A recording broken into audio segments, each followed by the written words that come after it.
तो हम लोग जीना डायोड के बारे में बात कर चुके थे, है ना।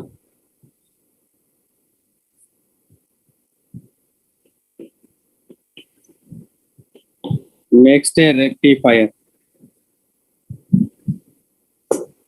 रेक्टिफायर एक ऐसा डिवाइस होता है जो एसी को डीसी में कन्वर्ट करता है, यानी AC is converted into DC. Okay, तो अल्टरनेटिंग करंट को ये डायरेक्ट करंट में कन्वर्ट करता है। इसमें दो तरह के रेक्टिफायर की बात करते हैं हम लोग। एक है हाफ वेव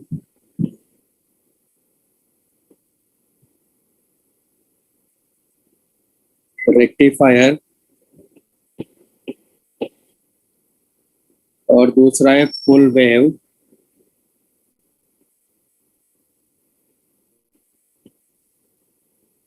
रेक्टिफायर। ठीक है, तो पहले हम लोग यहाँ हाफ वेव रेक्टिफायर के बारे में बात करेंगे, फिर फुल वेव रेक्टिफायर के बारे में।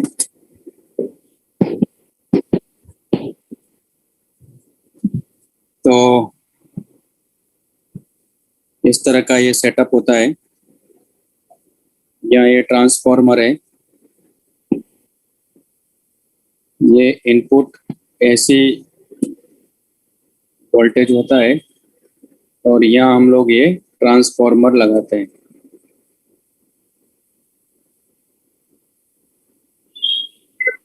और ये पीएन जंक्शन डायोड है और आउटपुट यहाँ लिया जाता है। ये एक्स और ये वाई, ये लोड रेजिस्टेंस है।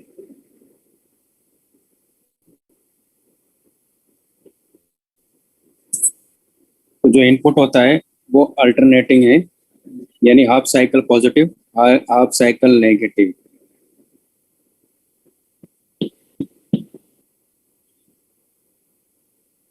तो ये प्लस, ये माइनस, ये प्लस, ये माइनस। ठीक है, ये लिख लो पहले।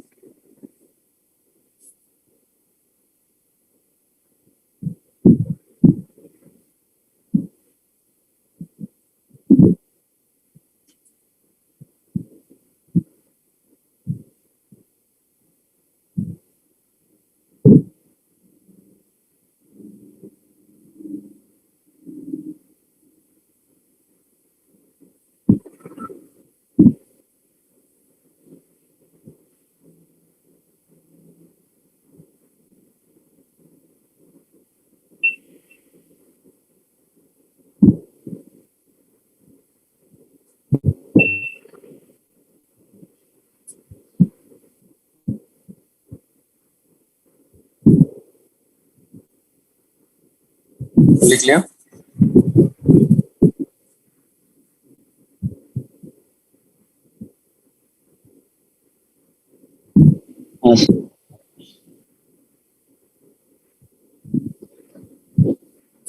अब इसमें क्या होता है कि जब मान लो ये हायर पोटेंशियल पर है और ये लोअर पोटेंशियल पर है, तो ये फॉरवर्ड बाइसिंग में होगा, यहाँ से करंट पास होगा।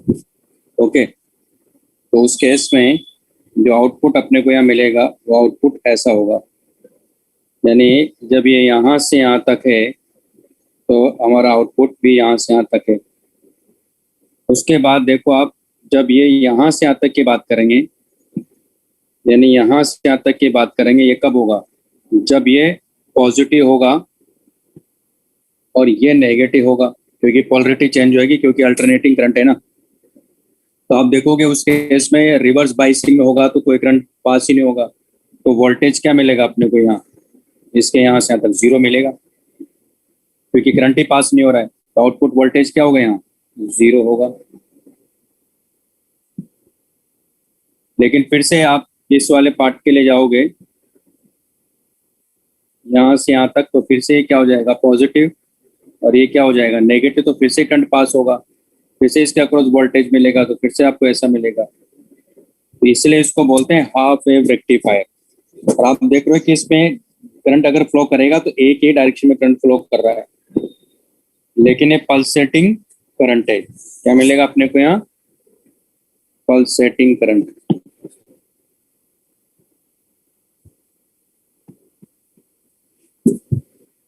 तो ये हाफ वेव रेक्टिफायर इसको कहते हैं। ठीक है, ये बना लो।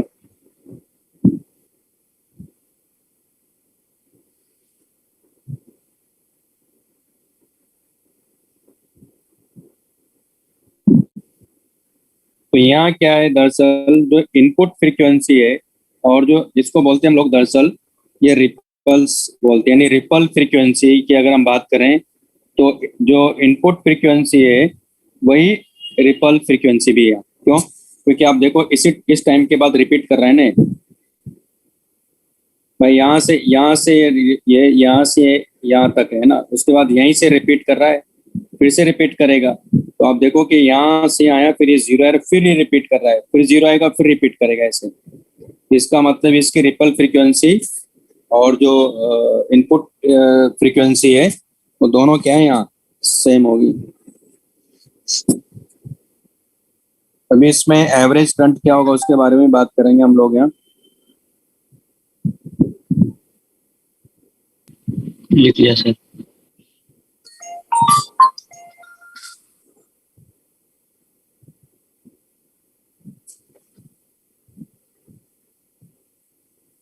एक मिनट रुको तो।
तो आप देख रहे हो कि यहाँ अगर मैं आउटपुट की बात करूंगा, अगर मैं मान लो करंट की बात करूं, तो करंट मुझे क्या मिलेगा, यहाँ मिलेगा दरअसल आई नॉट साइन ओमेगा टी, क्योंकि साइनसोडल है। तो आप देखोगे कि T less than pi by omega and greater than zero. लेकिन आप देख रहे हो कि यहाँ जीरो होगा, कहाँ से कहाँ तक, pi by omega to pi by omega तक जीरो करंट है। ये फंक्शन समझ में आ रहा है ना आपको? इसमें एक तो हम लोग आरएमएस वैल्यू की बात करेंगे, आई एवरेज। तो आई एवरेज कैसे निकालते हैं हम लोग, एक साइकिल के लिए बात करेंगे। तो ये हो जाएगा आई डी टी जीरो से to pi by omega divide by zero से to pi by omega D T. तो ये हो जाएगा हमारे पास में I not sine omega T D T, और इसको ब्रेक करेंगे जीरो से पाई बाय ओमेगा, और पाई बाय ओमेगा से टू पाई बाय ओमेगा तो जीरो ही है। ये हो जाएगा डिवाइडेड बाई, क्या मिलेगा, टू पाई बाय ओमेगा। तो आप यहाँ देखो हमारे पास वैल्यू आ गई आई नॉट ओमेगा बाई टू पाई, और इसका इंटीग्रेशन होता है minus cos omega T by omega, zero से पाई बाई ओमेगा। ठीक है, तो ओमेगा से तो ओमेगा कैंसिल आउट हो गया, आई नॉट बाई टू पाई, तो आपको क्या मिलेगा, यहाँ से टू पाई मिलेगा, सॉरी टू मिलेगा। तो ये हो जाएगा हमारे पास में आई नॉट बाई पाई। ये एवरेज वैल्यू होगी इस केस की।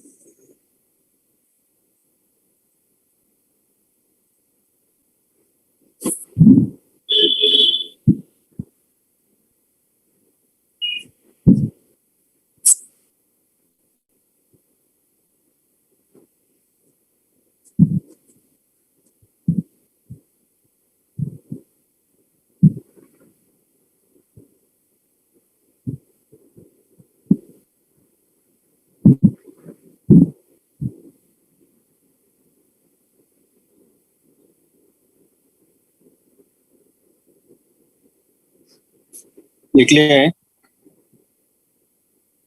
सर? एक मिनट।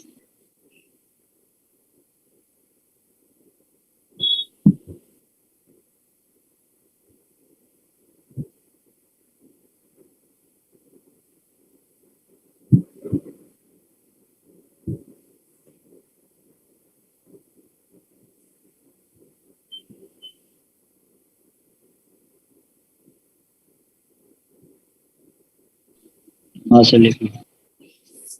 उसी तरह I R M S value की बात करेंगे हम लोग यहाँ। तो I R M S value कैसे निकालते हैं, तो इसका मतलब होता है रूट मीन स्क्वायर। इसमें पहले हम लोग स्क्वायर करते हैं जीरो से to pi by omega, zero से to pi by omega D T, और इसका स्क्वायर रूट लेते हैं। पहले स्क्वायर करते हैं, फिर मीन लेते हैं, है ना, फिर रूट लेते हैं, तो रूट मीन स्क्वायर। तो यह हमारे पास में है आई नॉट का whole square sine square omega T D t. इसको इंडिकेट करेंगे जीरो से to pi by omega divided by, ये हो जाएगा टू पाई बाय ओमेगा। तो दरअसल यहाँ क्या होगा, ये जीरो से टू पाई बाय नहीं, ये पाई तक इंडिकेट करेंगे,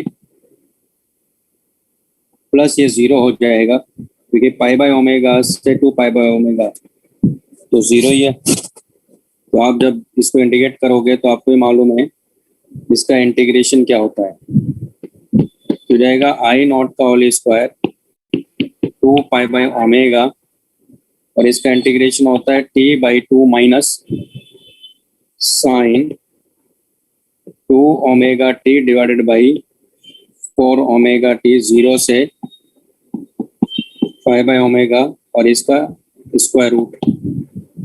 ये हो गया I nought by two pi by omega, और ये हो जाएगा पाई बाई टू ओमेगा है ना, और बाकी तो 0 ही हो जाएगा।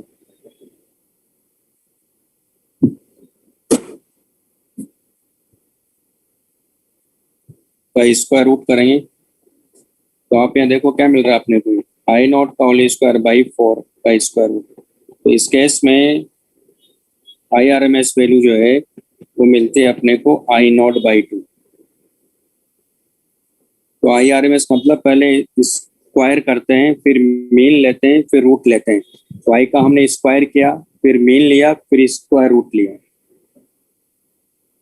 तो इस केस में जो I R M S value मिलेगी वो आई नॉट बाई 2 मिलेगी आपको।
लिख लिया।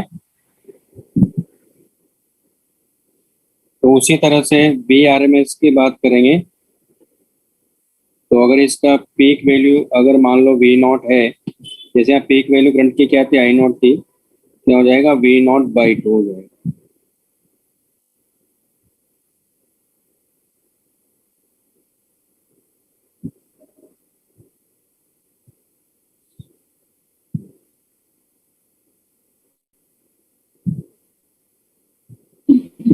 हाँ सर लिख लिया।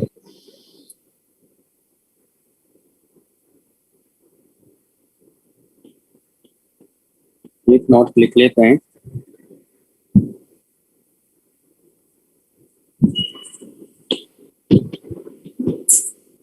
Ripple frequency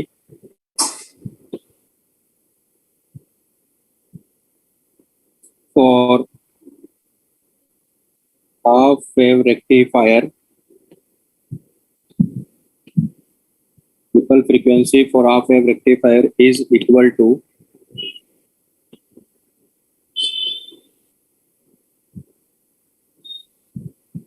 AC frequency। ठीक है,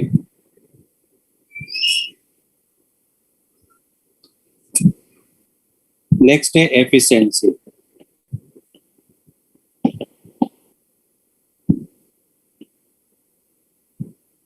एफिशिएंसी हम लोग ईटा इक्वल टू लेते हैं P output by P input into 100। तो पी आउटपुट हम लोग इसके करस्पॉन्डिंग देखते हैं, आई एवरेज का whole square into R L divided by R L की जो मैं बात कर रहा हूँ मतलब कौन सा, ये इस रेजिस्टेंस की बात कर रहा हूँ। और अगर मान लो नॉन आइडियल है, आइडियल भी हो सकता है ये डायोड, अगर नॉन आइडियल है तो इस डायोड का जो रेजिस्टेंस है वो आर डी ले लेंगे अगर नॉन आइडियल है तो फिर यहाँ ये आ गया। और उसके बाद इनपुट के लिए हम लोग दरअसल आई आर एम एस का होल स्क्वायर इंटू हम लोग लेते हैं are L plus R D जो कि डायोड का रेजिस्टेंस है, इंटू 100। जब यहाँ आप रखोगे तो ये वैल्यू क्या थी यहाँ, pi nought by I nought by pi का whole square, sorry, R L divide by, या आर एल को नीचे ले लो, ये हो जाएगा आई नॉट बाई 2 का होल स्क्वायर, ये 1 plus R D by R L into 100। जब आप इसको सॉल्व करोगे तो ये वैल्यू मिलेगी 40.6 divided by 1 plus R D by R L. ये आपको इसकी फ्रीक्वेंसी मिलेगी, सॉरी एफिशिएंसी मिलेगी। If R D equal to 0, यानी जब आइडियल अगर डायोड है तो बीटा कितना मिल जाएगा, 40.6%।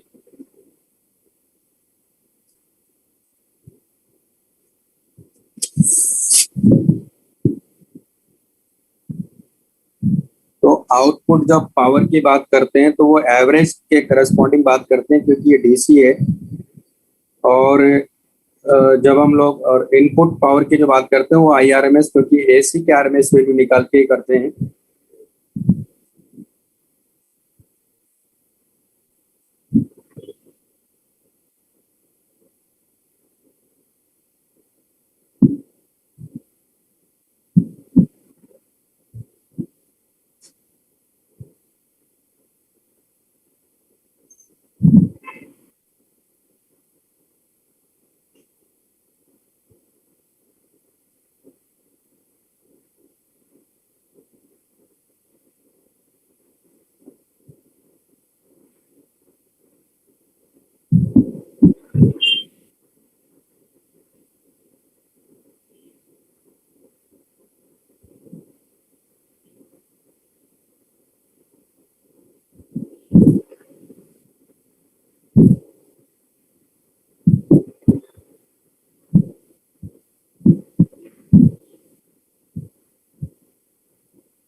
हाँ सर, लिख लिया। नेक्स्ट हमारे पास में फुल वेव रेक्टिफायर।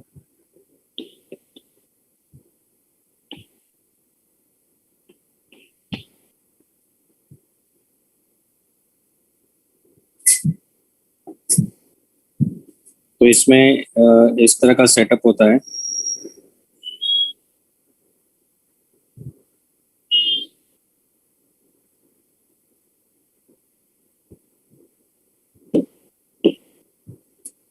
इसमें दो डायोड होते हैं,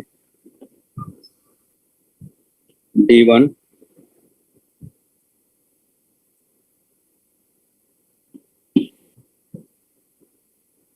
ये X, ये Y और ये RL है।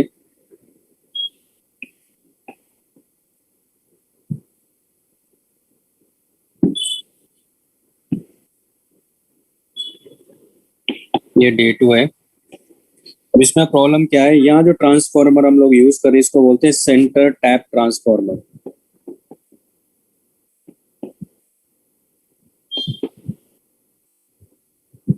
लेकिन इसमें एक प्रॉब्लम यह है कि इसको कहाँ फिक्स करें, इस वायर को, ये उतना आसान नहीं है। इसलिए इन्होंने फुल वेव ब्रिज रेक्टिफायर बनाया है, उसके बारे में बताऊंगा।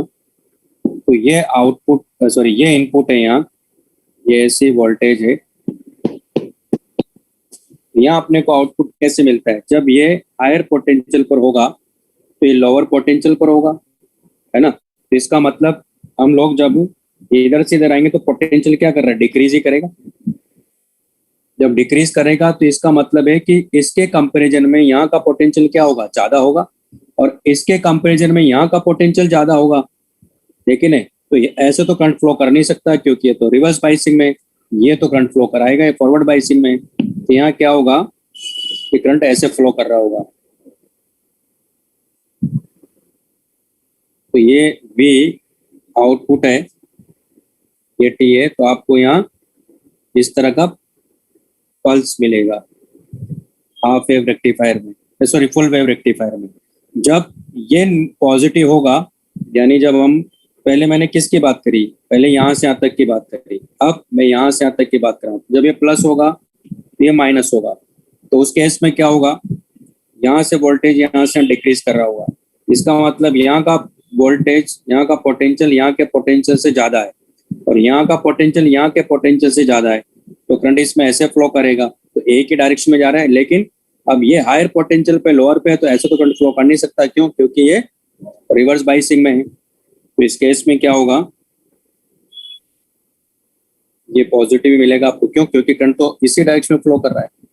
ये D1 की वजह से है, तो ये D2 की वजह से जा रहा होगा, फिर नेक्स्ट D1 आ जाएगा, इस तरह चलता जाएगा। अब इसमें क्या होगा, लेकिन इसमें आप देख रहे हो कि ये इसका टाइम की अगर बात करोगे, ध्यान से समझिएगा, देखो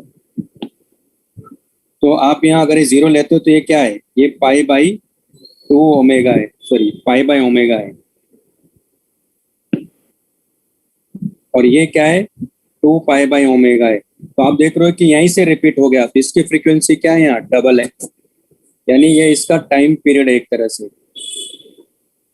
तो उसका टाइम पीरियड कितना है, 2π/ओमेगा, तो आप यहाँ रखो तो कितना आ रहा है, 2 × t डैश, यानी t डैश कितना हो गया, t/2। इसका मतलब इसका टाइम पीरियड क्या हो गया, हाफ, लेकिन फ्रीक्वेंसी क्या हो गई, यहाँ डबल हो गई। तो रिपल फ्रीक्वेंसी ऐसे के कंपेरिजन में क्या होगी, डबल होगी। ठीक है, तो एक पॉइंट ये लिख लेते हैं।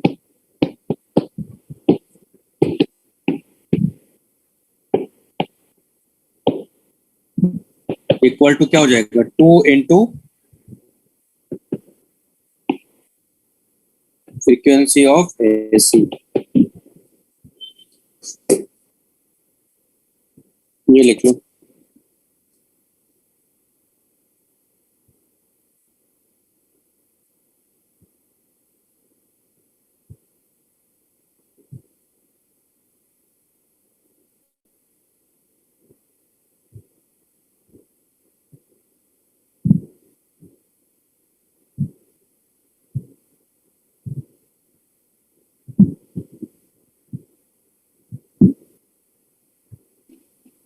सर वो जो ट्रांसफार्मर इसमें यूज किया और वो उसमें यूज किया, वो दोनों अलग हैं? दोनों ही सेम है। अच्छा, वो ट्रांसफार्मर है, ट्रांसफार्मर सेम है।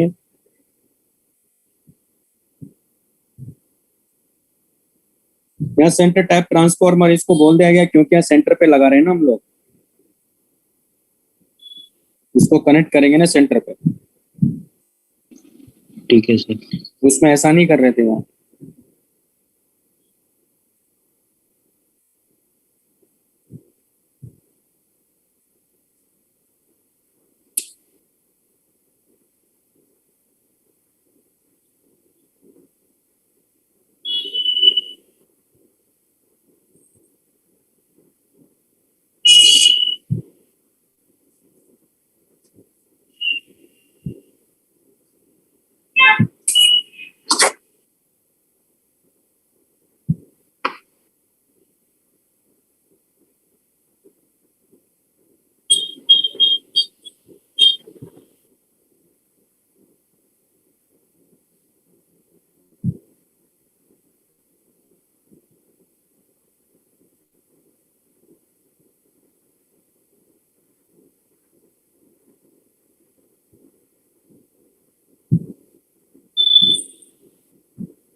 लिख लिया?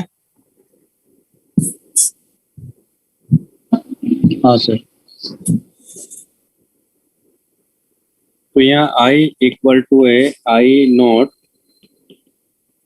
sin ओमेगा t होगा, t less than equal to π/ओमेगा ग्रेटर देन 0, लेकिन यहाँ होगा -I0 sin ओमेगा t π/ओमेगा टू 2π/ओमेगा के लिए।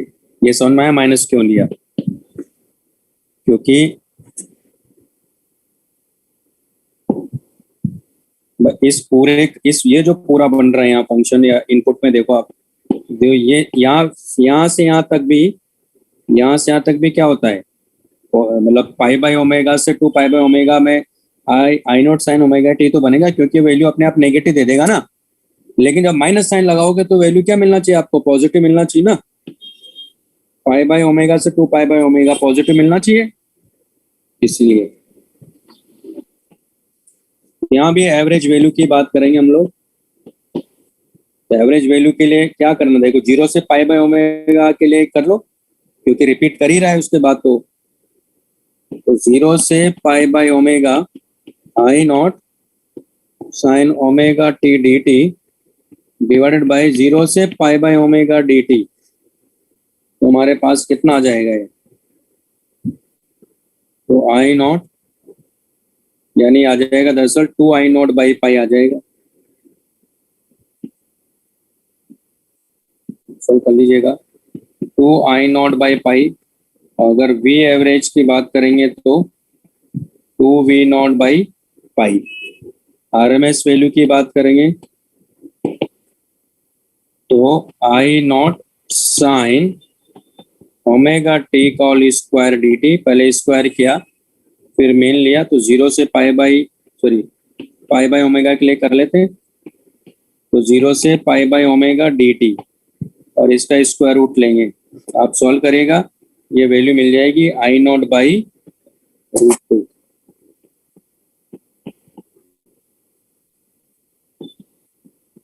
तो आई नॉट बाई रूट 2 और वी आर एम एस मिलेगा आपको वी नॉट बाई रूट 2।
हो गया?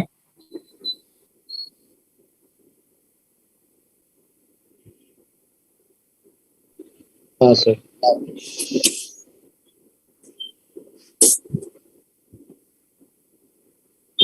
तो एफिशिएंसी की बात करेंगे हम लोग यहाँ।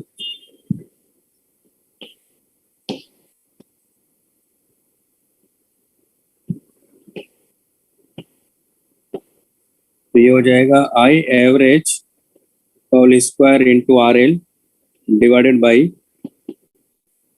आई आर एम एस, और ये जाएगा आई आर एम एस का whole square into R L plus R D. यहाँ एवरेज वैल्यू क्या है? 2 I nought by pi whole square into 100 भी करेंगे, आर एल से मैं डिवाइड कर देता हूँ, और ये आई नॉट बाई रूट 2 का whole square 1 plus R D by R L. तो हमारे पास आ जाएगा 81.2 divided by 1 plus R D by R L, और if R D equal to 0 eta equal to जाएगा 81, ये भी परसेंटेज में ही है, 81.2%।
हो गया सर।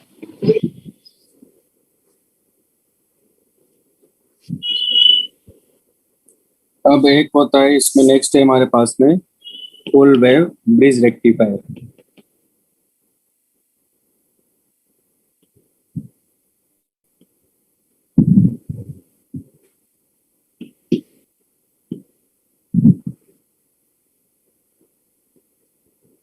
इसमें क्या होता है, हम लोग 4 डायोड्स यूज करते हैं।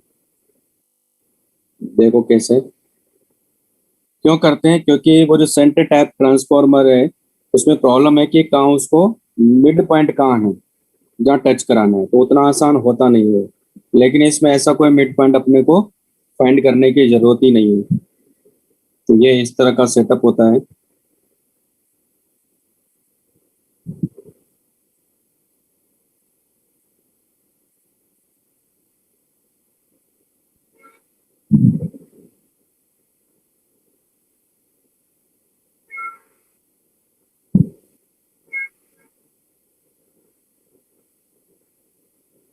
हम्म,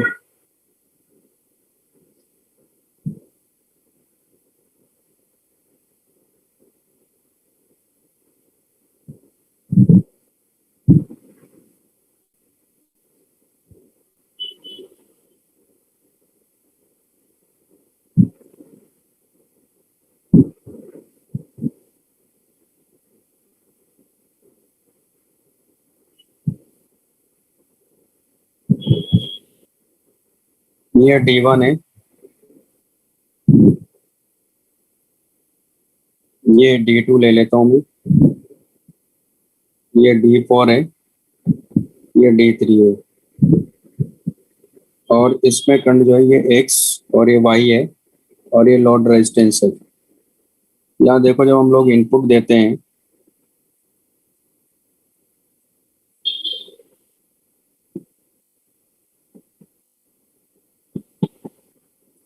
तो आप यहाँ देखो एक्स और वाई के अक्रॉस, तो जब ये हायर पोटेंशियल पर होगा और ये लोअर पर होगा तो करंट ऐसे फ्लो करेगा। तो करंट कैसे फ्लो करेगा, इसमें ऐसे होता हुआ, ऐसे होता हुआ, ऐसे होता हुआ, ऐसे होता हुआ और ऐसे होता हुआ।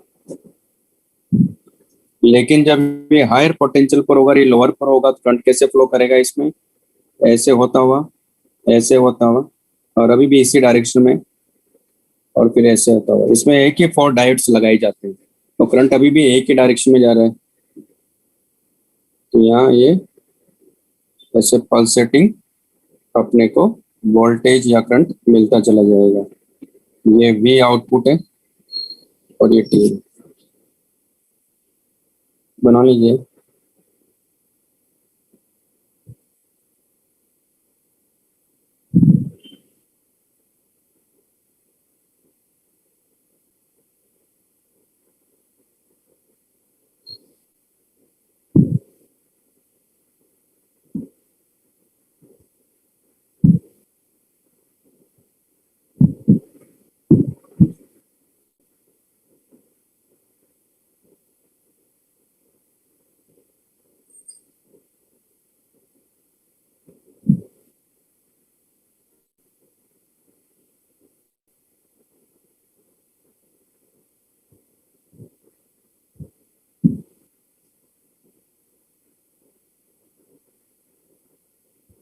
तो हमने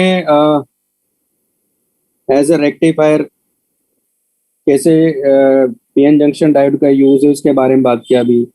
उसके पहले हमने जेनर डायोड के बारे में बात किया था। और भी इसके यूजेस हैं पीएन जंक्शन के, क्या क्या उसके बारे में बात करते हैं।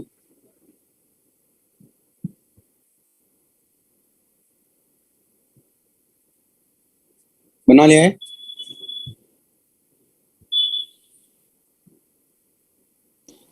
हाँ सर। नेक्स्ट हमारे पास में ऑप्टो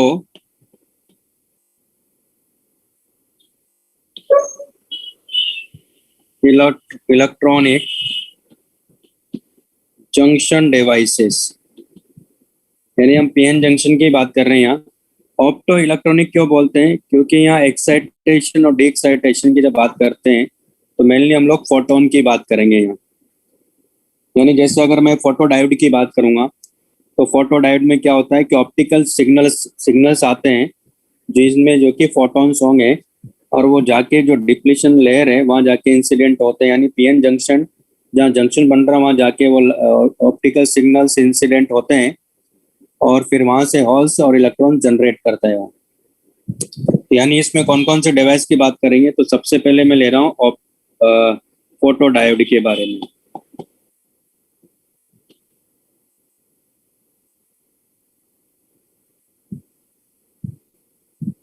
तो फोटो डायोड में क्या होता है, ऑप्टिकल सिग्नल्स को डिटेक्ट करता है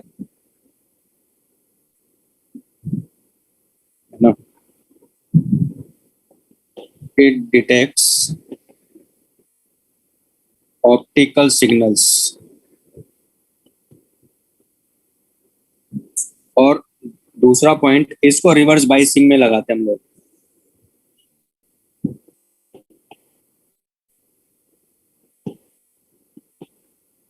क्यों लगाते हैं अभी वो भी आपको क्लियर हो जाएगा। तो मान लो ये हमारे पास में पीएन जंक्शन है, पीएन जंक्शन डायोड है।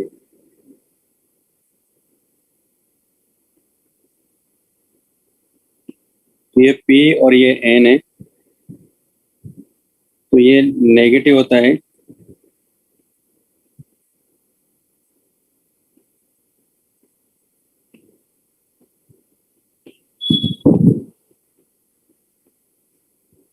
और इधर है पॉजिटिव है।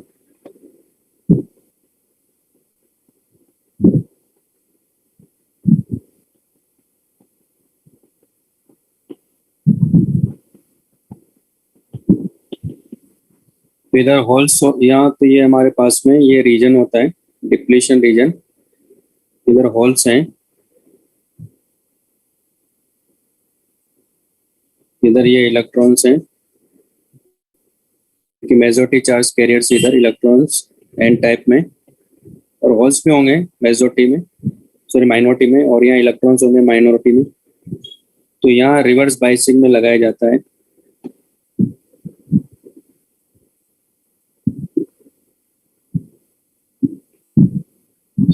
और यहाँ लाइट इंसिडेंट कराई जाती है, ऑप्टिकल सिग्नल्स यहाँ आ रहे होते हैं, लेकिन वो दरअसल एच ने जो एनर्जी है वो फॉरबिडन एनर्जी गैप से ज्यादा होना चाहिए। क्यों होना चाहिए वो भी समझ लेते हैं। मान लो ये कंडक्शन बैंड है और ये वैलेंस बैंड है, तो लाइट क्या होगी, यहाँ इंसिडेंट होगी, यहाँ से इलेक्ट्रॉन्स को क्या करेगी, ऊपर लेके जाएगी, तो एनर्जी इससे ज्यादा होगी फॉरबिडन एनर्जी गैप से, तभी तो ऐसा होगा। अब होता क्या है, जब यहाँ से इलेक्ट्रॉन जब उसमें जाएगा तो यहाँ तो इलेक्ट्रॉन आ जाएगा, यहाँ क्या हो जाएगा, होल क्रिएट होगा। तो वैलेंस बैंड में होल्स होते हैं, कंडक्शन में इलेक्ट्रॉन्स होते हैं, तो ऐसे यहाँ होल बनते चले जाएंगे, यहाँ इलेक्ट्रॉन चले जाएंगे। तो होगा क्या, ये हायर पोटेंशियल पर है, लोअर पोटेंशियल पर है, तो इलेक्ट्रॉन को क्या करेंगे, जैसे यहाँ इलेक्ट्रॉन जनरेट होगा और होल जनरेट होगा, तो इलेक्ट्रॉन को किधर पुश कर देंगे, इधर की तरफ, और होल्स को इधर की तरफ पुश कर देंगे, तो इसमें करंट फ्लो करने लगेगा ऐसे। अब ये करंट इस बात पे डिपेंड करता है, क्योंकि रिवर्स बाइसिंग करंट है, तो ये इस बात पे डिपेंड करेगा कि जो लाइट इंसिडेंट हो रही है उसकी इंटेंसिटी क्या है। यानी अगर इंटेंसिटी बढ़ाओगे तो आप देखोगे करंट क्या करेगा, यहाँ इंक्रीज करने लगेगा। तो ये बना लो, फिर आपको ग्राफ बनाता हूँ, ये लिख लो पहले।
लिख लिया?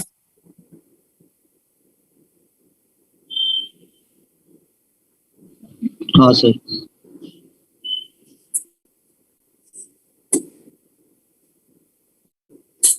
तो यहाँ जब रिवर्स बाइसिंग में तो फोर्थ मतलब सॉरी थर्ड क्वाड्रेंट में इसका बनेगा ग्राफ। तो ऐसा ग्राफ होगा। जैसे जैसे हम लोग ऑप्टिकल डेंसिटी बढ़ाते जाएंगे ये करंट भी ऐसे इंक्रीज करेगा और ऐसे बढ़ता जाएगा। तो अगर मान लो ये इंटेंसिटी I1 है, ये इंटेंसिटी I2 है, इंटेंसिटी I3 है, इसका मतलब I3 जो है I2 से ज्यादा है और I2 जो है I1 से ज्यादा है, तभी करंट इंक्रीज किया है। ठीक है, तो ये हमारे पास हो गया फोटो डायोड।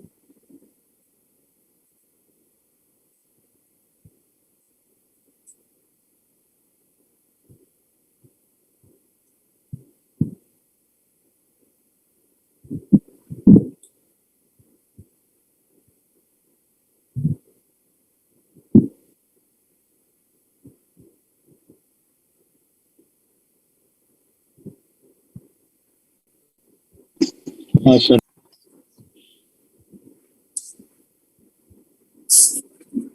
नेक्स्ट है हमारे पास में एलईडी।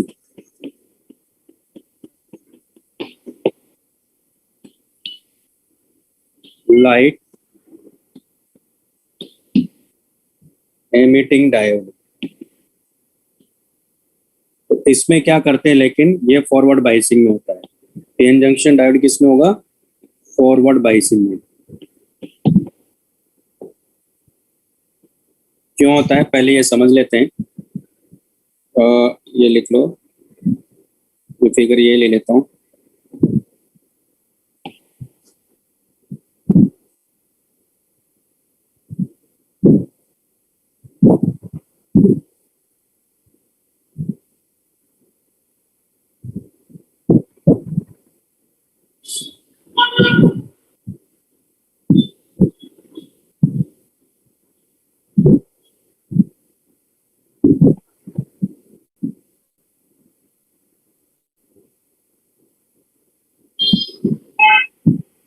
तो इसमें क्या होगा एक्चुअली,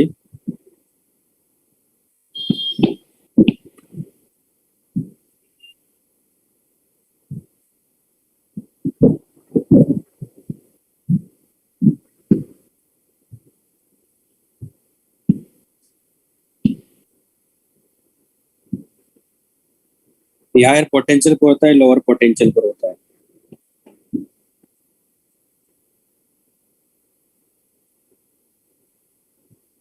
तो यहाँ से क्या होगा कि इधर से एक तरह से ये जो होल्स हैं, ये होल्स इधर की तरफ मूव करेंगे और जो इलेक्ट्रॉन्स है वो इधर मूव करेंगे, और इनका रिकॉम्बिनेशन कहाँ हो रहा है? यहाँ हो रहा है। यानी कहने का मतलब ये हुआ कि कंडक्शन बैंड है और ये वैलेंस बैंड है। तो इलेक्ट्रॉन क्या करता है, इसमें आके जो होल बना रहता है उसको फिलअप करता है। जब नीचे आएगा तो क्या करेगा? ये फोटोन एमिट करेगा ना। यानी ये जो फोटोन एमिट करता है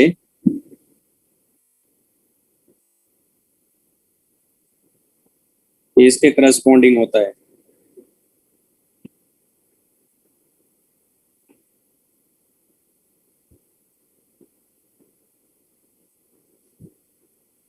तो जब रिकॉम्बिनेशन होगा तो यहाँ से क्या होगा? लाइट अपने को दिखाई देगी, लेकिन वो इस बात पे डिपेंड करेगा कि ईजी कितना है।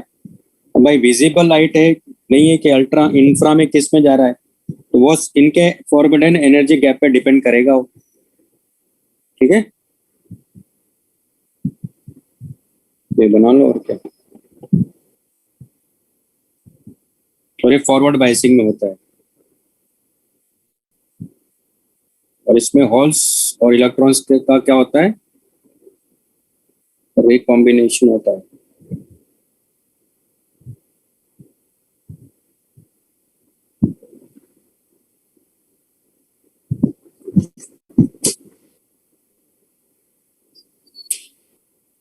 तो आज इतना ही करेंगे।